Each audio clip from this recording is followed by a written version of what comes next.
Region Europe is the international program of the University of Turin, pursuing a comprehensive knowledge of the European model of regional integration and of the EU as a global actor. The involvement of 45 guest lecturers coming from all across the world's most prestigious universities and institutions allows us to bring fresh and critical perspectives on crucial issues concerning European integration and the role of the EU in world affairs, with a forward-looking approach. We want to introduce you to how the EU actually works from its beating heart, visiting its institutions and interacting with its actors. From its first edition, each year Region Europe has given the opportunity to more than 150 students coming from all over the world to gather and exchange views and experiences.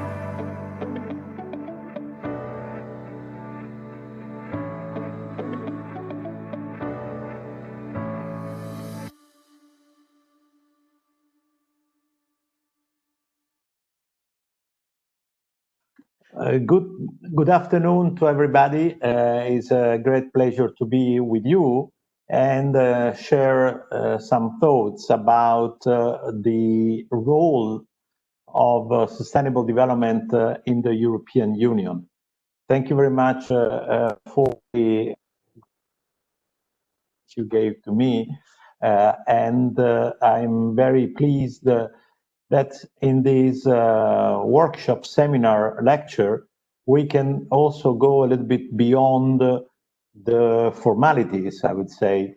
Therefore, I will try not to speak too long to allow you to put all the questions that you may have in your mind or will come to your mind listening to me. In my presentation, I will also make references to my personal experience as consultant to the European Commission and as one of the scholars who tried over the last few years to push the European Union and the European Commission in particular to go in this direction. So let me jump back before starting to show you my slides.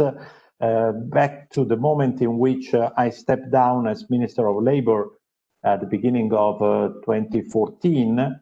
And at that point, I was asked by Ban Ki-moon and Jean-Claude Juncker to be consultant to the United Nations and to the European Commission.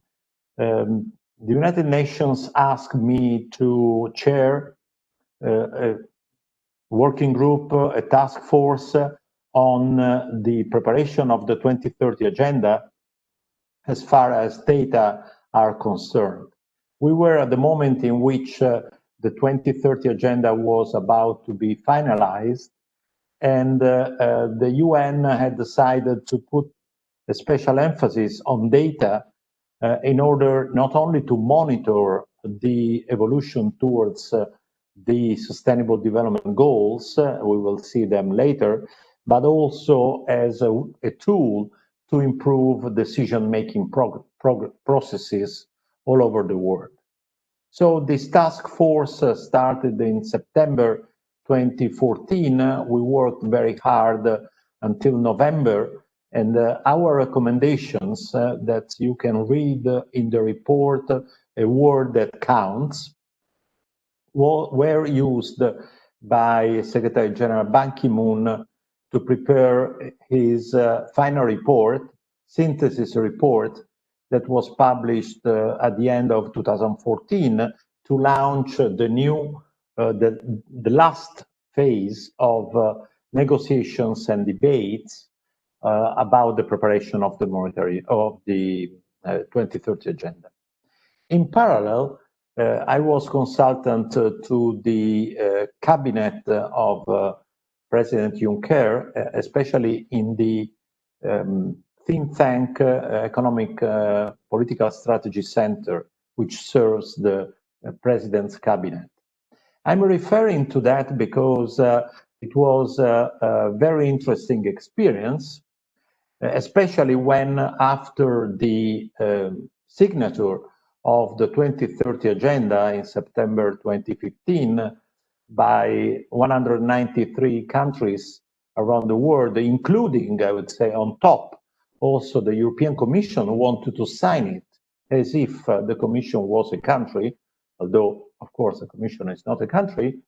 But after that, the Commission almost forgot about what they had signed.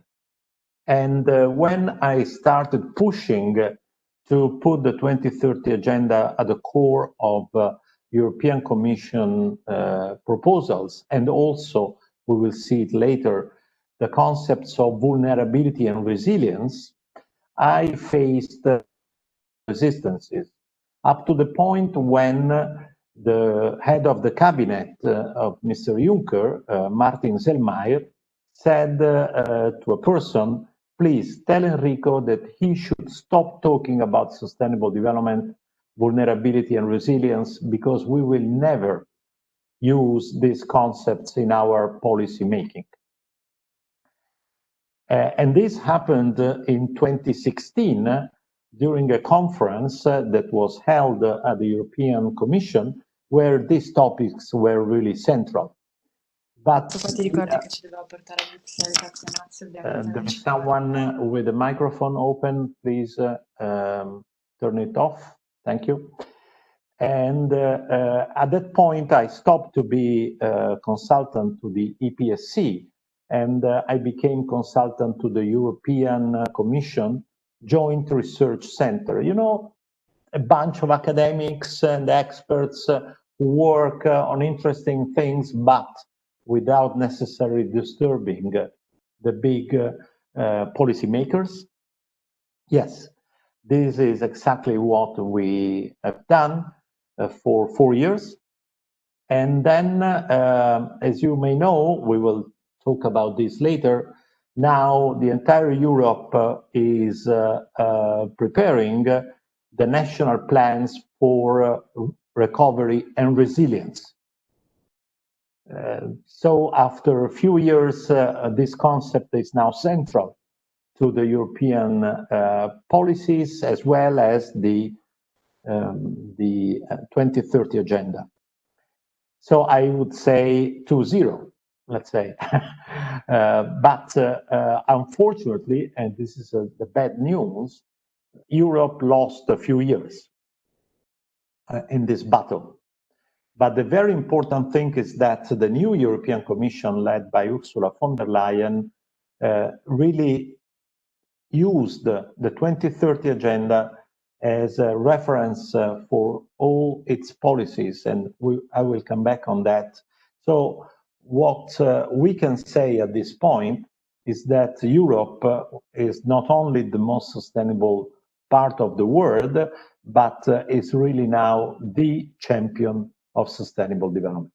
So this is just to tell you the background about what I will be talking about, and I will also talk about some additional references to my personal experience in these years of discussion.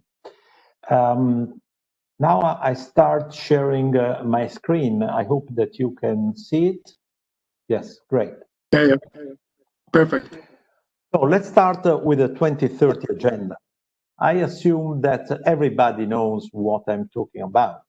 If not, you're in trouble.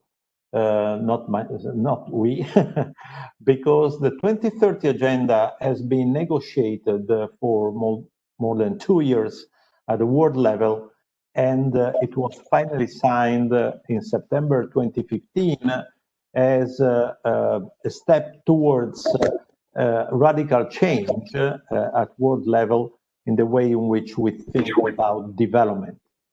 And the Paris agreements that were signed in December 2015 were actually the first implementation of the 2030 Agenda.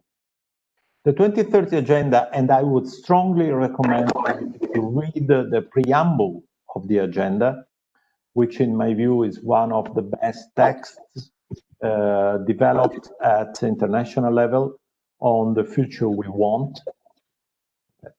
and is based on 17 universal goals, the global goals, Sustainable Development Goals, which are then articulated in 169 targets, and the evolution of countries towards targets are supposed to be monitored. There is someone with a microphone on, please. Yes, thank you. The indicators that are supposed to be used for the monitoring of the agenda are more than 240. If you allow me for a second, I switch off the telephone router, and I go back to the original router because now it's back. Yes, yes, please. I'm already back automatically. What great technology. Very good. The 17 goals are about, as you can see, no poverty, zero hunger, health, education, gender inequalities, water, energy, income, employment, infrastructures, fight against inequalities, sustainable and resilient cities and communities, circular economy, climate action, quality of biosystems, ecosystems below water, on land, peace, justice, and strong institutions and partnership for the goals. In other words, everything is included here. But it's clear that we are not just talking about environmental stuff. So a possible bias for those who don't know what we are talking about here is that the Sustainable Development Agenda is an environmental agenda. No, the agenda is based on 4 pillars, all equally important: economy, society, environment, and institutions. In this way, the original concept of sustainable development adopted and proposed by the so-called Brundtland Commission in 1987 is really completely endorsed and embedded in the 2030 Agenda. For many years, the Brundtland report was translated as an agenda with 3 pillars: economy, society, and environment. But actually, there was originally a 4th pillar that now is fully fledged. Why is this? Think about the Arab Springs. You are young. Does anybody know when Arab Springs happened?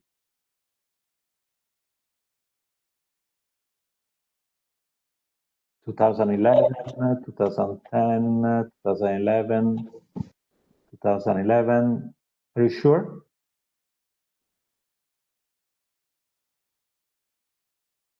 Muhammad Ali, I participated.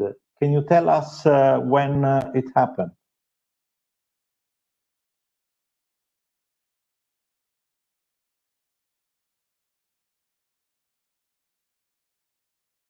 Yes, in Egypt. January 2011. And do you remember how did it start?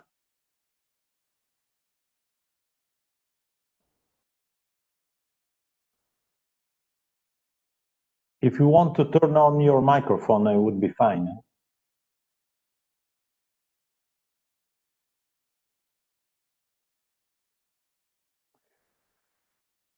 Actually, it started. Yes, please. No, just to say that Muhammad Ali wrote because of economic crisis. Yes. In Egypt. Yes. No, I saw that. The point is that actually it happened well before that, because by the way, my line again. turned off, but the mobile phone is supporting it, which is great. It happened before that because it started earlier with an environmental problem. Absence of rain in several parts of the world, and these started pushing the prices of food. And in North Africa, there was also a problem with the electric power stations that were using water, because water in the rivers was not enough to make them working. So there were problems with food, problems with energy, and this created an economic crisis that became a social crisis and then became institutional crisis, political crisis. So was a full domino effect, if you wish. And without institutions, I'm now going back to my presentation, without solid institutions, there is no development.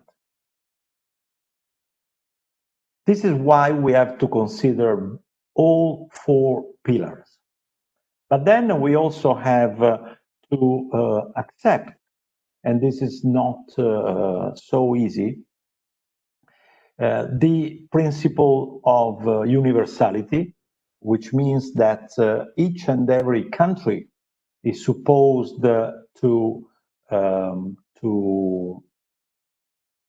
perform their actions to adopt to implement the 2030 agenda, but also the logic of integration, which is much more than just thinking about what we normally think based on the idea that economy comes first, then society, then environment, and so on and so forth. So this system approach, system thinking is not so frequent. Let me try to move on this. I don't know what happened here. Okay. Look at this scheme, which is well known to environmental economists since 1997. This is the word, this is our word, and we exchange with the rest of the universe solar energy, and we put waste heat in the universe. Everything else is run and concerns our planet. What we normally do is to take natural capital, natural resources, human capital, people, what they know, social capital, relationships, built capital, the economic capital, what we have built over time, and we combine them into a production process to produce GDP, gross domestic product, which means goods and services. Part of these goods and services are reinvested to reestablish or increase the different forms of capital. The remaining part is consumed for our well-being. But the way in which we organize the production process, well, this can have a big impact on people's well-being. Think about smart working. This changed radically the way in which we normally work. And this may have an impact on well-being, positive or negative, depending on several elements. But also, if you use slaves or if you engage workers in the management of the company, this has a direct impact on people's well-being. On top, the way in which we produce and the way in which we consume has an impact on the amount of waste that we produce. But not only physical waste, as the ecological economists were thinking in 1997, but according to Pope Francis, also human waste. And both have a negative impact on well-being We don't like to get out of our house and find mountains of rubbish, but we also don't like to have homelesses who sleep out of our house. On top, waste, physical waste, have an impact on ecological services. The work done for free by bees, for example, to making pollination and so on. But, and this is my box added to the scheme known since 1997, human waste have an impact on social system services. Those services that the society apparently produce for free, such as freedom, such as peace, such as vision about the future. And both social system services and ecosystem services have an impact on well-being. Now, the point is that if we put on this chart the 17 goals of the 2030 agenda, those goals are not anymore just a list of targets or goals. It's much more than that. It's a sort of plan to change the world, because you understand that food, agriculture, and so on, health, education have something to do with human capital and social capital. Energy and production, income, employment are really the center of the system. But then the amount of waste that we produce depends on whether we use a linear economy or circular economy. Innovation is extremely important here, because through investments we change the production systems, and so on and so forth. So what I'm just trying to argue with you is that if you think in a systemic way, the agenda is really addressing all elements of our system. Let's go to the European case. I don't know whether you know the Article 3 of the Lisbon Treaty. It's something that makes me proud of being European. Take a minute to read it. These are the aims of the Union.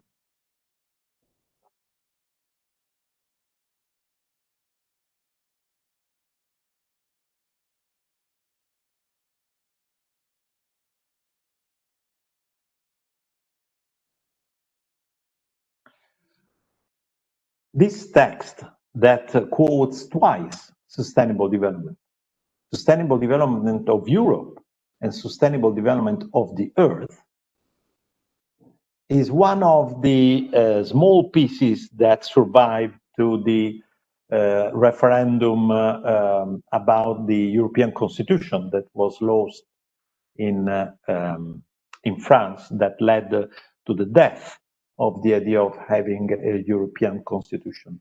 But this piece of text survived and became part of the Lisbon Treaty. If you want to know more about all these issues, at least the 2020 report of the Italian Alliance for Sustainable Development, which is being translated now in English, you can find the 2019 version on the asvis.it website, but contains a lot of information about what's going on around the world, in Europe, and in Italy on the 2030 agenda. But this other publication is a summary of all the actions undertaken by the Commission, Ursula von der Leyen's Commission, since it started in 2019. Where do we stand in Europe? These indicators are published in the report that I just showed to you, and summarize more than 70, 80 indicators published by Eurostat by SDG. You can see the trends of the various domains where Europe as a whole has improved, where has worsened its position vis-à-vis 2010, but also between 2017 and 2018. There are some positive trends, negative trends. It's a multi-dimensional picture, of course. But the most important thing is that there are very large differences by country. Look at these charts that show the levels, the green bars of the composite indicators by country in 2018 or 17 maybe. Yes, these are charts related to 2017, where you can look at the EU bar as the orange bar and the Italy's bar as the blue one. You can see, for example, that Italy is performing worse than Europe in terms of poverty and better than Europe in terms of life on land. The gray dots are the levels measured in 2010. So you can see, for example, that the goal one, there are countries that improved the situation compared to 2010, others who worsened their position. While for goal 15, most of the countries have worsened in terms of quality of terrestrial ecosystems, their situation vis-à-vis 2010. In a nutshell, although Europe is the most sustainable part of the world, Europe is on a sustainable path.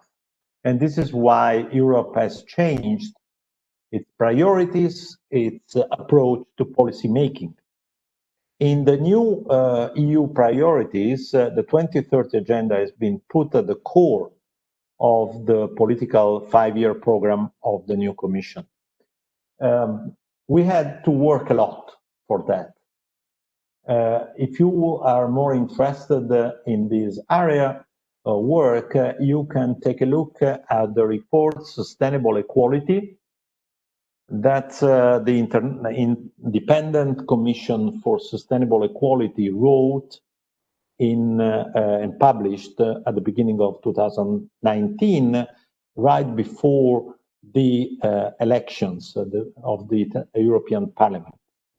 We were asked by the Socialist and Democratic the Parliament to prepare this report. And during the discussion that led to the nomination of Ursula von der Leyen as President of the Commission, the Socialists and Democrats pushed very much for the adoption of the framework that we had developed in that report. And this is why you can find now several things implemented, at least in the communication documents of the Commission. In the report that we prepared at the Joint Research Center just after the start of the new Commission, we tried to link the short-term policies, the long-term policies, and we also looked at instruments such as strategic foresight to prepare our future trends. In other words, we are where we are now, and you saw the indicators. We are supposed to get to the implementation of 2030 agenda in 2030, and what we should be doing is to do back planning, let's say, in order to understand how to fill the gap between where we are now and we would like to be in 2030. And this is where foresight tools are important. But also, and this was the long-term perspective, we have to look at the short-term perspective. And this is where we try to develop a framework based on the concept of vulnerability and resilience, on which I had worked with the UNDP in the Human Development Report in 2014. The challenge that big institutions like the Commission and the European Union is facing is policy coherence. Because, as you have seen, SDGs cover almost all the domains, and therefore we have to coordinate a lot of different in economic, social, environmental spheres, as well as institutional sphere. The OECD has been working a lot on this topic, and I would recommend you to read the Policy Coherence for Sustainable Development report issued in 2019, and also the recommendations that the Council of the OECD had published in the same year. Why is this focus on resilience so important? Put yourself in a moment in 2016 when Mr. Zellmeyer had said to that person to tell me that I should stop talking about those issues.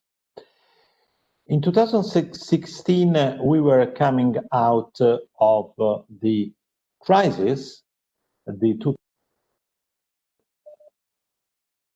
2008-2009 crisis, and then the 2011-2012 crisis, the national sovereign debt crisis. And then in 2015, we had the migration crisis. So we had a sequence of crises. Now, supposed to be him, would you take the responsibility of telling people, look, the future will be full of crises. The future will be full of shocks. Therefore, what we have to do is to minimize vulnerability and increase resilience. Would you take this courage? He didn't. He clearly said, how can we go in front of our citizens and say, look, the future will be a mess. Therefore, we have to prepare ourselves to this mess. The refusal of these ideas was based on the old development paradigm, and maybe a misunderstanding of what vulnerability and resilience means. Look at this chart. Resilience is normally the capacity of a material, of a society, of a company, of an economy to bounce back after a crisis. And this concept has been used by economists for many years. For example, the quality of policies. But resilience, and this is particularly true for climate change issues, is built through a multiplicity of decisions. There isn't a single moment in which you decide to be or not to be resilient.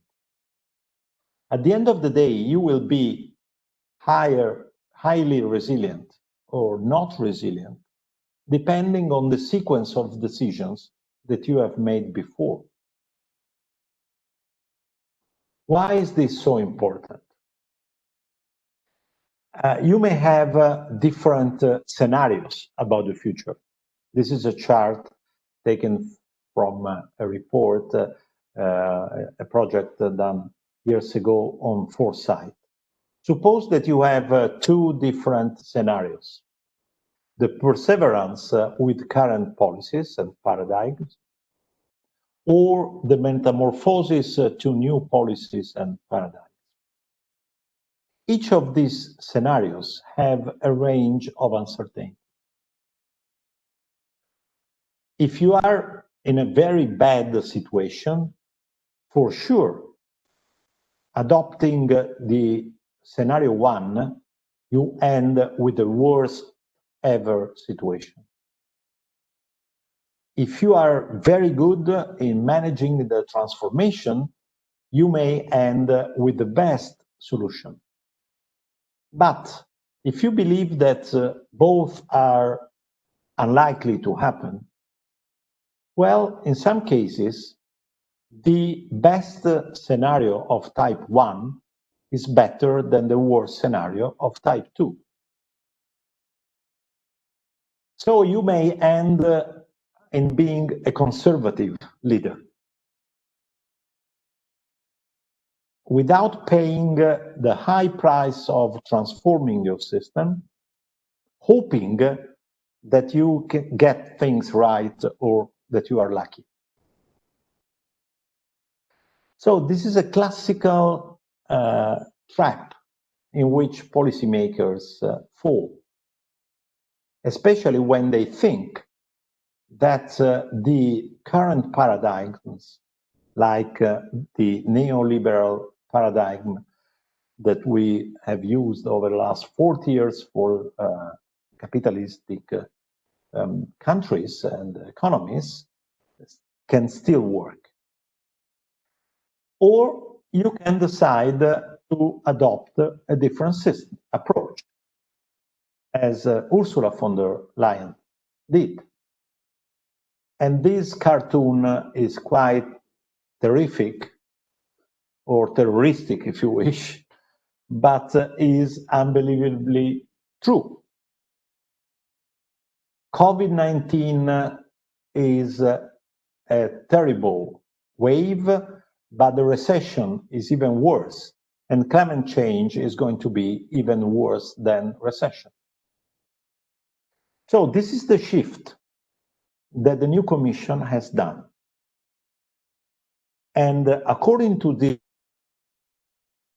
they decided to use these materials that we had developed at the Joint Research Center for 4 years, as I said before, a little bit in the corner, but without being blocked or disturbed by the political narrative of the leaders. And so when the COVID-19 arrived, well, the leaders discovered that there were people who for 4 years had tried to think in a different way. And if you look at the Strategic Foresight and Resilience report published by the European Commission a few weeks ago, you see how this work had influenced this new approach. So I'm very happy that I would say in less than 2 years, also due to the dramatic situation where we are now, most of the ideas that we had developed and we had promoted for 4 years are now part of the political landscape in Europe. Where did we start? I will not focus too much on sustainable development, which is very complex, and I will end with these few slides. We started with this chart that I draw on a piece of paper at the ISPRA site of the European Center for the Joint Research Center in 2016. This chart combines two elements: the size of a shock and the time of exposure to the shock. If the size is small or lasts for short time, normally you are able to absorb the shock. If it lasts longer or if it is larger, then you need to adapt your system. But if it is very large or it stands for a long time, you need to transform the system. In 2009, after the first financial shock, Europe thought that we were almost in an absorptive capacity area. When in 2011, 2012, the second shock with the public debt crisis, we had to change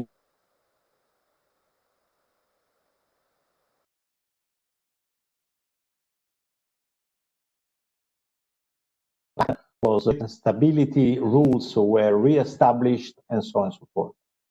And now a lot of people thought that we were back in a normal situation while we are here in the transformative area. The basis of our approach was the following, and you will immediately recognize the green chart that I described to you based on the ecological economist point of view. And the point is that the resilience of a system depends on the resilience of assets, but also the resilience of the engine. And to have a high resilience of the engine, the system, you have to look at how markets, businesses, infrastructures, policies, communities react. And this will lead higher or lower resilience of outcomes, which means well-being.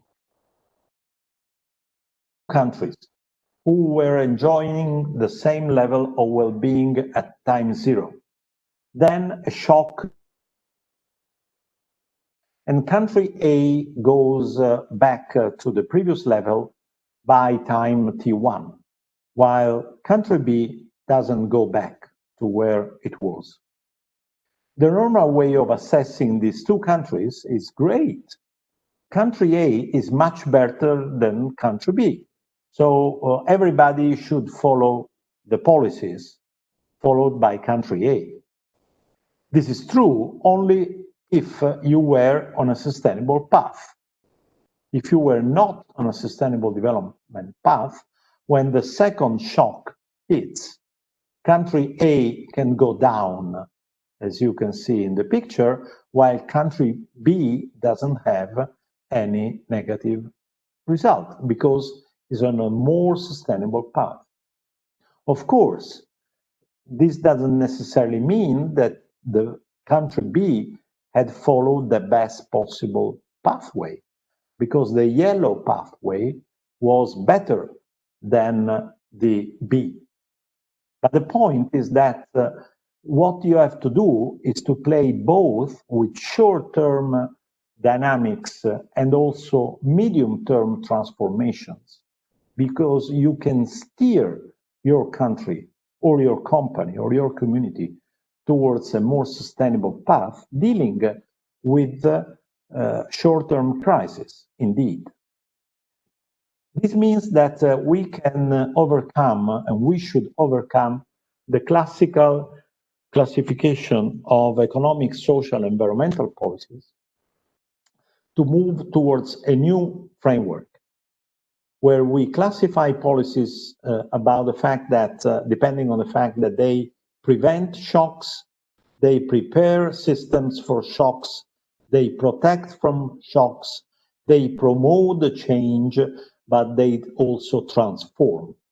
And the combination of these different policies may be different if you are in a stability or flexibility or change area. In other words, what we could do is to reclassify our policies, assuming these new concepts. And for example, if you do that, looking at the articles contained in the decrees, decreti legge, regulations adopted by the government to respond to the COVID-19 crisis, you can see that most of the actions were focused on protection instead of promotion, prevention, transformation, and so on. So, in other words, we need to take into account both elements.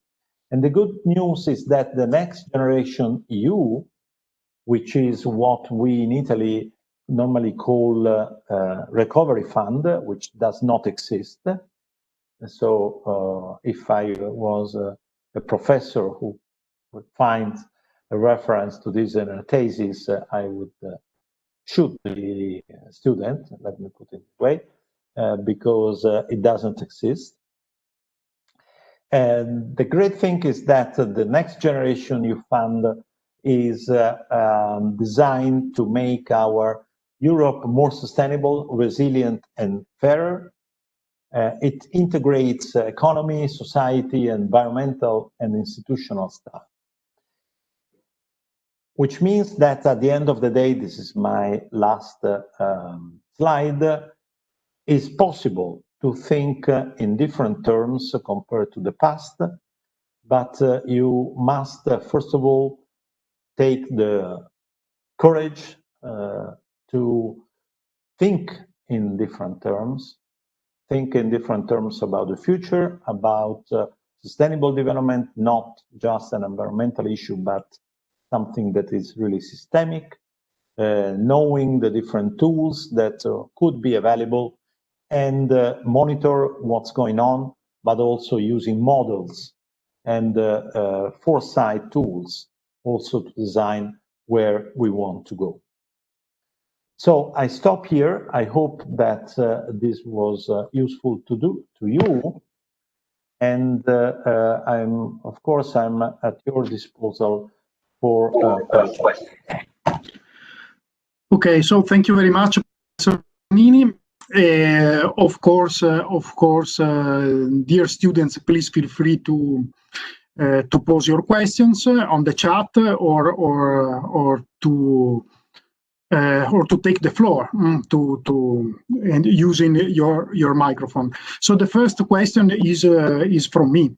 That is, so in your opinion, what was the contribution of the European Union to the development of the agenda, not on the implementation, on the development of the agenda, because the European Union is very often described as the best ally of the United Nations. So what was the contribution of the European Union to develop this paradigm, this new paradigm, and this new agenda for the whole world? It was absolutely central, vital, I would say. And the reason for that is written in the Article 3 of the treaty, but also in the practices followed by the Commission and the European Union in general over the last 20 years. So the European countries played really a vital role in the discussion towards the preparation of the 2030 agenda, as well as the Paris Agreement. And this is exactly why I was so angry with the Commission, because after pushing so much the 2030 agenda, it didn't use it as it could have done it. But there were two main, I would say, reasons for that. The first is that for economists, for those who were trained in the old paradigm, sustainable development is an environmental problem. And I remember the discussions at the European Commission where a lot of people were thinking these terms, and not an issue of intergenerational equity, which is the fundamental principle of sustainable development. Because sustainable is the development that allows the current generation to meet its own needs without blocking the possibility that future generations do the same. So this was a bias. But the second bias was that they thought that the series of crises that had hit Europe was not due to a fundamental unsustainability of our economic and social systems. So it was really a sort of schizophrenia, the fact that Europe was dealing with that at international level and didn't apply this approach to its own. And this was the other bias very clearly when a strategy paper was presented by the old Commission. The three scenarios was, let's use 2030 agenda as a framework for all European and national policies. Second, only for European policies. Third, only for relationships with developing countries, which means I give you the money, but you have to follow the agenda, while I'm not obliged to follow. So with the first step of the von der Leyen's Commission, the scenario 2 was adopted, but now with the resilience, with the recovery and actually scenario 1 is going to be implemented, because if you want the money, you have to approach development in this new way. Okay, thank you. Are there any questions from you? Okay, there is one. Yeah, two. Okay, Professor Giovannini, can you read the? Do you prefer to read the chapter? Gaetano Celi, with the stagnation and then industrialization of the most part of the southern bloc of EU, the rising struggle of the middle class and the instability of the chains. Do you think that neoliberal monetary paradigm adopted is consistent or is still practicable? The answer is clearly no, it is not. And if you want to know more, you can look, it looks like an advertisement, but the book that it was just published on Quel Mondo Diverso, that I wrote with Fabrizio Barca, exactly on the reasons why the capitalism that we have known over the last 40 years is dead. And why especially progressive parties should take this approach, as the Socialist and Democratic Party did in the negotiations in Europe. So it's clear that the last 40 years produce an incredible development, economic development around the world, but dramatic results in terms of inequalities and also on environmental conditions of our planet.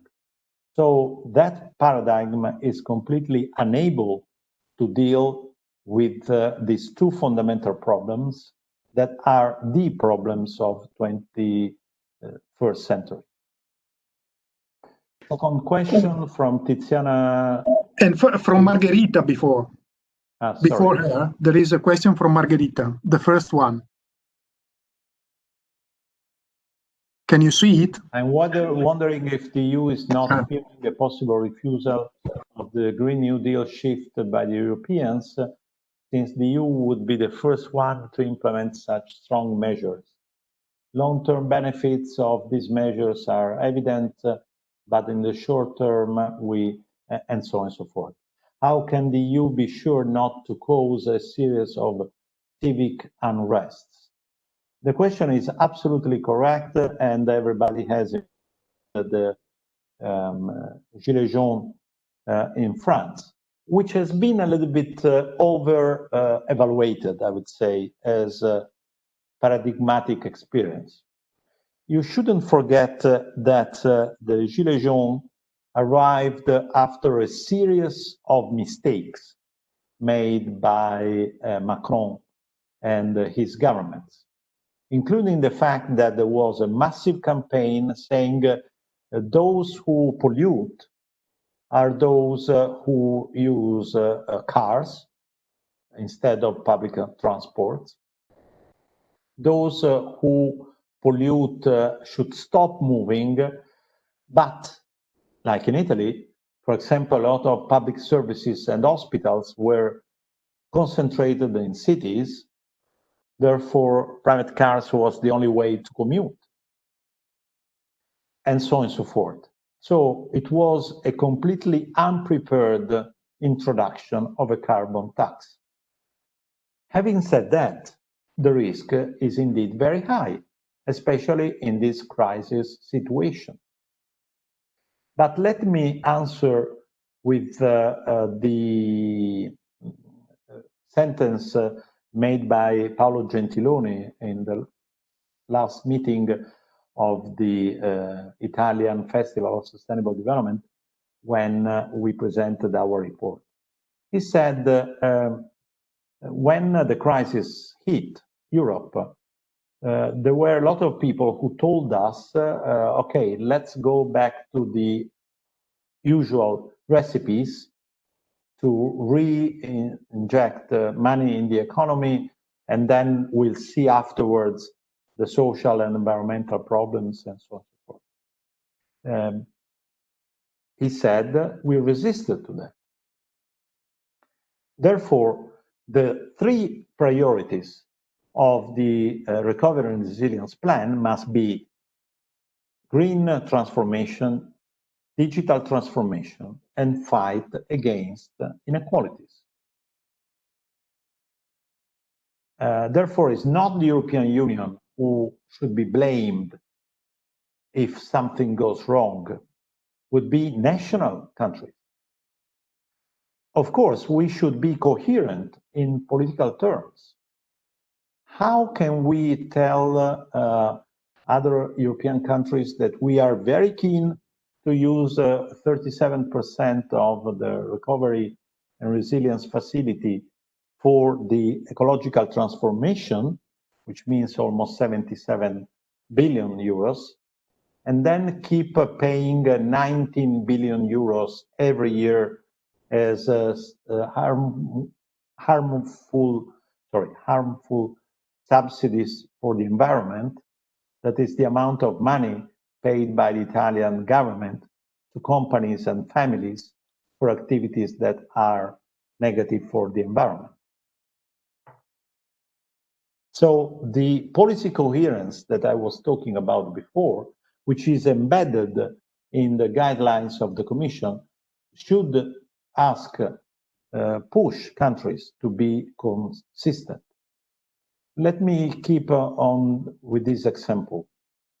Large part of these 19 billions go to the drivers of trucks. And in the past, these drivers opposed to any change in these subsidies, blocking the highways and so on and so forth, like in France. But this crisis, the COVID-19 crisis, pushed the oil price at the lowest level since many, many decades. So the market provided these guys with a benefit of about 30, 40 cents per liter.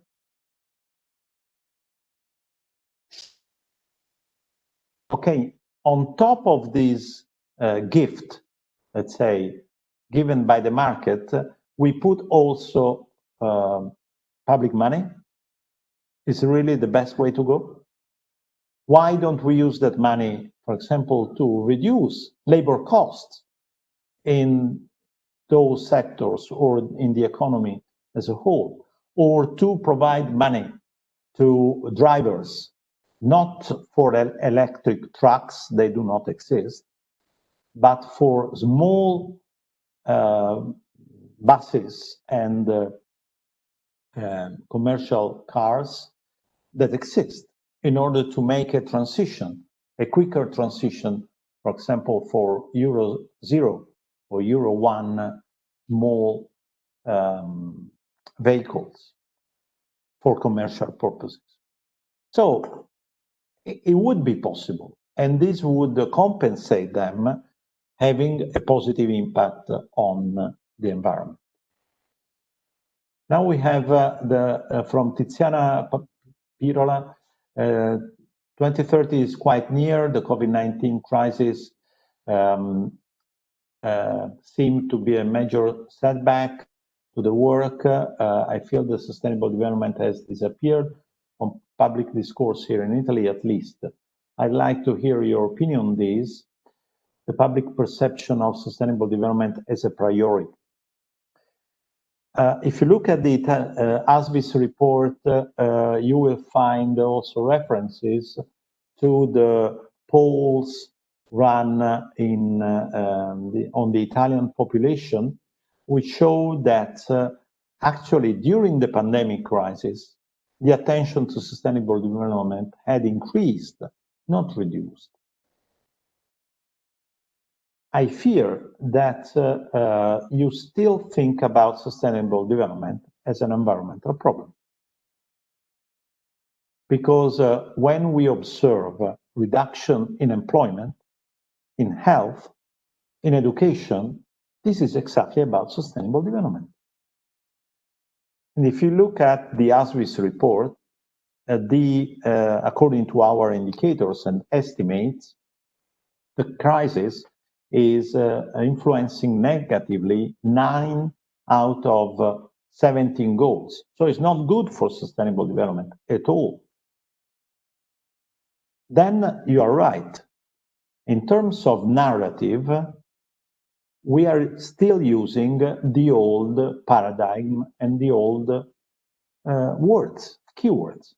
This is why we are fighting so hard. And the society is much more open, more than ever, even companies more than ever on these topics. They're building their recovery in several cases on this kind of change. But media are still slaves of the old way of discussing these issues, because politicians do. Take the country at the opposite of our world, of Italy, and New Zealand, which is not only led by a woman, young woman, which is already the opposite of Italy, and Jacinta Ardern decided to use sustainable development to win the elections 5 years ago and to run the government, even changing the categories of the public budget. Was now reelected with more than 50% of votes. Of course, you could say, well, New Zealand is very different from Italy. No, it depends on your mindset. Because with the mindset pushed by the Commission, the big question is why progressive, especially progressive parties do not jump on. They prefer to talk about the old ways of thinking about Italy and not only. So sustainable is almost everywhere. Also in pubs, in advertisement. Now we'll see how the government will design the Italian plan for recovery and resilience. But according to guidelines given by the Commission, this is almost mandatory. Then, of course, as I noted in a recent article, the word future is used 18 times in the Spanish program and in the French program.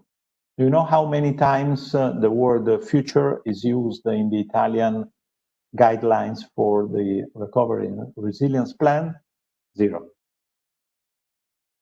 And this is why I'm so upset that people call this plan recovery, which is not the truth. Then we have another question. Roberta.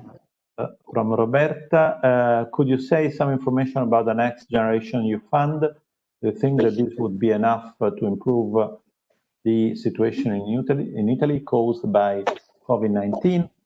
Well, as I explained, and the fourth chapter of the ASVIS report is devoted to this, the structure of the guidelines are simply great. It's simply great. But now depends on how these will be designed and implemented at a country level. This is why in chapter 4, we discuss both governance issues and also content. As on the website, you will also find 2 papers, position papers on a plan for health and also a plan for territories, for our cities and inner areas. Is this enough? No, of course it is not. Because the amount of money needed to change our socioeconomic system is huge. But why should we rely only on European funds? And why should we rely only on public funds? Companies have a clear responsibility. This is why the 2030 Agenda is universal, not only because it's for all countries, but it's also for all parts of the society. Again, look at the ASVIS report page, website. You will find a document signed by 11 business associations on the just transition for Italy. Now the government should take this and start discussing how to make it in practice if we want to change. Then we have Gaetano again. The green transition, the digital translation, we require a shift. Oh yes, on the issue of skilling. And the question is, do you think that Italy's education and industrial system are ready to change this trend? The answer is unfortunately not, although we have great excellencies in Italy, both at education level and at companies level. The point is that they're not,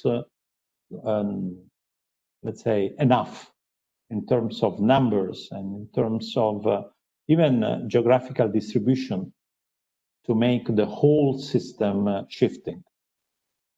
When I was Minister of Labor, we, by the way, with Ursula von der Leyen, we pushed the European Union to adopt the Youth Guarantee, which was designed to help needs young people who are not on education and training and employment to be retrained and included in the labor market, but also in training activities. Unfortunately, this was never became a priority for the following governments, although Italian governments, although the Youth Guarantee is the largest ever active policy initiative undertaken in Italy. There is a big hole, which is the very limited effort in orienting people to make the right choices, starting at the end of the intermediate school at age 14 or 13, although I personally wanted a piece of law that makes mandatory the orientation to future, not only to future jobs, by the terza media, by the highest level of the primary and intermediate school. I think that we are... No, there is a question from Michael, who is ready to take the microphone and to pose the question directly. Michael? Yeah, thank you, sir. Thank you for this conference too. I'm sorry. Are you there? Yes. Very clear. Okay. So yeah, I was saying thank you for this conference and for this lecture. I was saying that speaking of the international rules. Now we cannot hear you, Michael. No, I can hear it. I'm sorry, my volume was... No, speak loudly. Loudly, yes. I was saying that thank you, sir. Thank you for this lecture. And my question is only one question. So I want to say that speaking of the international rules of the EU, the EU also supports the SDGs economically, socially, and environmentally. So does this situation of coronavirus pandemic, which affect the European economy as well as other organizations, institutions, and countries, have or will it have an impact on its policies for cooperation and development, especially in developing countries? Thank you. Yeah, may I add something, Professor Giovannini? That is my question, which is related to Michael's one, is that is whether the cooperation policy of the European Union is properly conceived and designed to help other countries to implement the agenda and to treat the agenda as a paradigm and not just as environmental protection and so on. Yes, well, there are 2 or 3 way of dealing with this.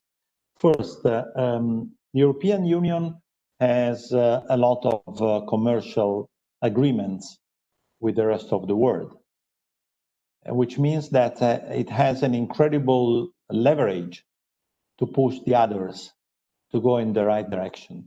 And it's exactly what is happening. For example, the agreement with Mercosur in Latin America requires clear conditionalities in terms of commitment for the Paris Agreement. But on the other hand, it's true that if national governments have to deal with internal problems, less money is available for development cooperation programs. The good news here is that, again, Europe has not only the public funds, but also private funds, thanks to the efforts made by its multinational. But the largest point, and this is my third point, is the issue of technical cooperation in terms of technology transfers, because Europe has a lot of champions in, for example, greening the economy or circular economy and so on and so forth. And this is where our companies could find a large market or very important markets if policies push in this direction. But of course, we should export not old-fashioned technologies, but I would say very forward-looking technologies. And indeed, especially for Africa, this is the interest of Europe, because with the different waves that we have seen before, especially climate change, there is no way to stop migration. And either we are able to say welcome to millions of people from Africa, or in the best interest of Europe, which is true let's say, no matter what will be the migration flows, the best way is to help, especially Africa, to make a jump towards sustainability. Okay, I don't know whether there are any other further questions from students. Okay, so otherwise there is another question from me, if I may. What are the most committed countries in implementing the agenda? That is, you already talked about New Zealand, for example, and we know very well that, for example, China is strongly committed in environmental protection, which can appear as a paradox, but it is not, of course. But the main challenge is to treat sustainable development as a paradigm and not just environmental protection. So if you talk about sustainable development as a paradigm, what are the most committed countries in this respect? Well, indeed, the Scandinavian countries in Europe, but other countries around the world has started interesting changes.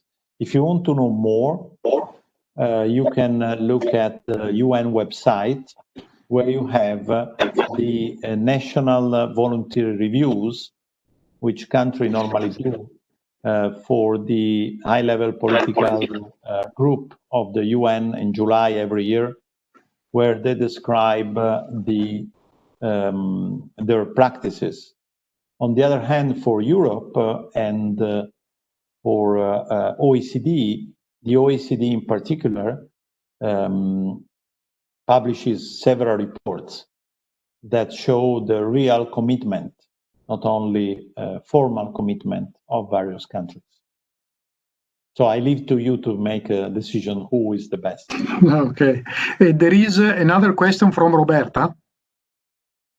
Yes, then I think that we have to almost to stop. This is the last one. Yes.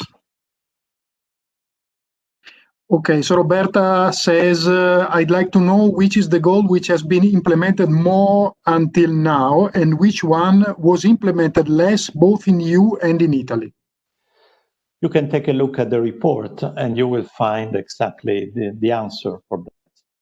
And with those data, with the bars and the charts that I had shown before. But be careful.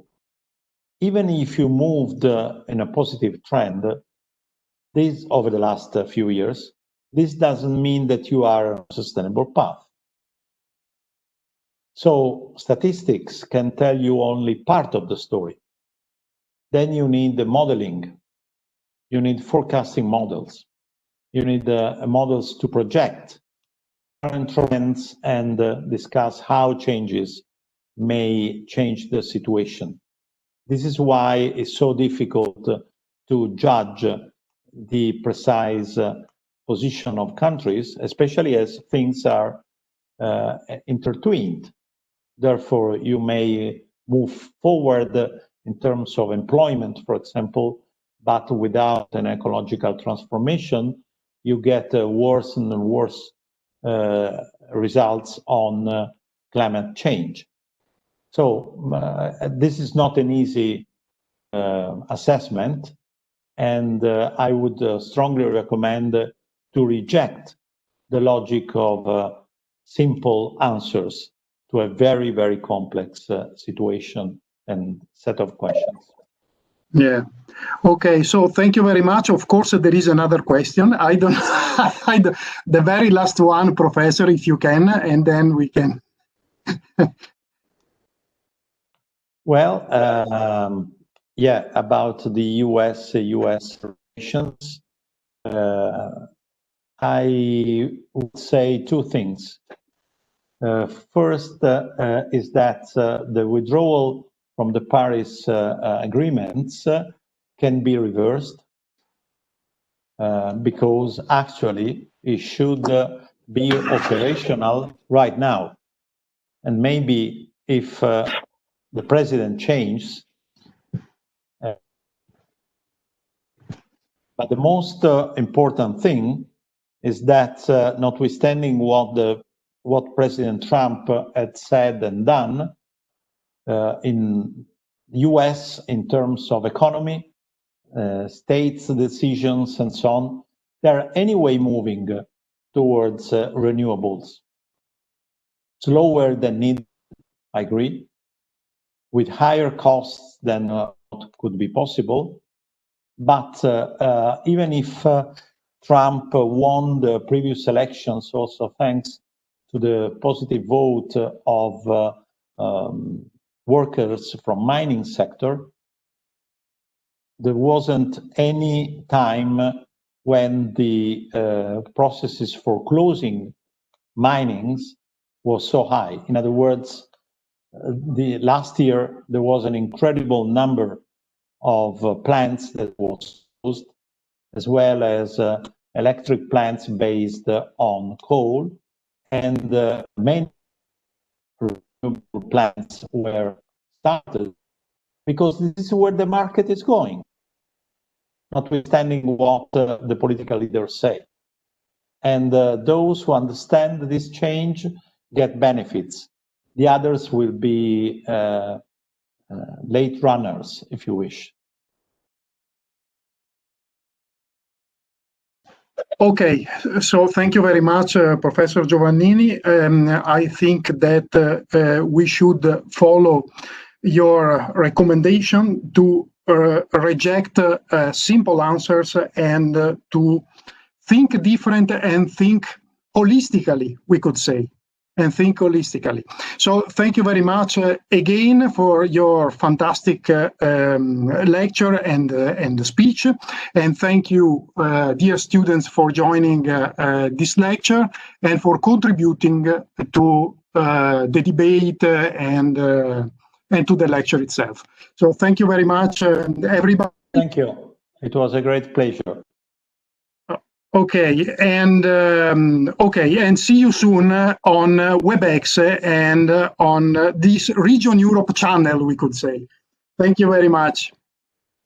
Bye-bye. Bye-bye.